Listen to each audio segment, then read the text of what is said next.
aprendizagem pressupõe trabalhar a autonomia do aluno, pressupõe trabalhar que ele se desperte e ele utilize o seu potencial, as suas estratégias para aprender. E aí nós nos enfrentamos com o que seria esse peso da tradição escolar e o peso de determinadas práticas também que precisam ser modificadas. Então, curiosamente, quando iniciamos com esse módulo, havia uma certa resistência com relação aos prazos em que a disciplina é postada. Porque vocês viram no início que nós temos aulas, 6 aulas, e elas ficam no ambiente de 9 a 10 dias. Então, alguns alunos questionavam que era muito pouco tempo para ser postada aquela disciplina, o sistema fechado já passava a segunda aula. Né? Isso também é uma questão de aprendizagem, do aluno saber que ele precisa se disciplinar e dedicar um tempo àquele estudo para que fomente a sua aprendizagem. Né? Então não é porque nós não estamos no ambiente presencial que isso vai prescindir do trabalho. E aprendizagem é trabalho, seja na modalidade semipresencial ou presencial.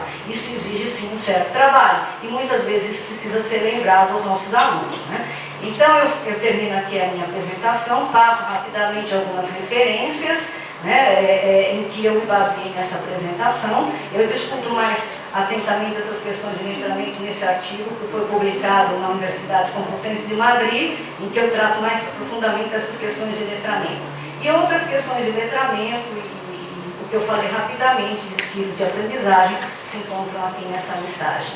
Novamente gostaria de agradecer, me desculpe pelo atropelado, pela pressa, foi tudo num fôlego só, mas espero ter ficado claro e nós passamos as perguntas, qualquer dúvida. Muito obrigada.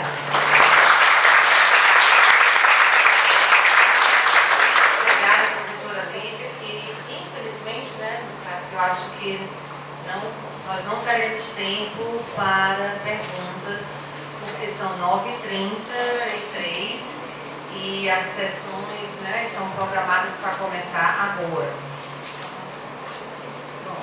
Eu queria agradecer a mesa, a professora Lídia, a professora Nádia, a professora Ilana, muito obrigada por estarem aqui conosco e trazerem tão grandes contribuições para o nosso evento. Esse negócio aqui é muito alto, né? Peraí. Desse tamanho, atrás disso, vocês só escutam a minha voz, né? Deixa eu só dizer um pouquinho da programação. Então, a gente está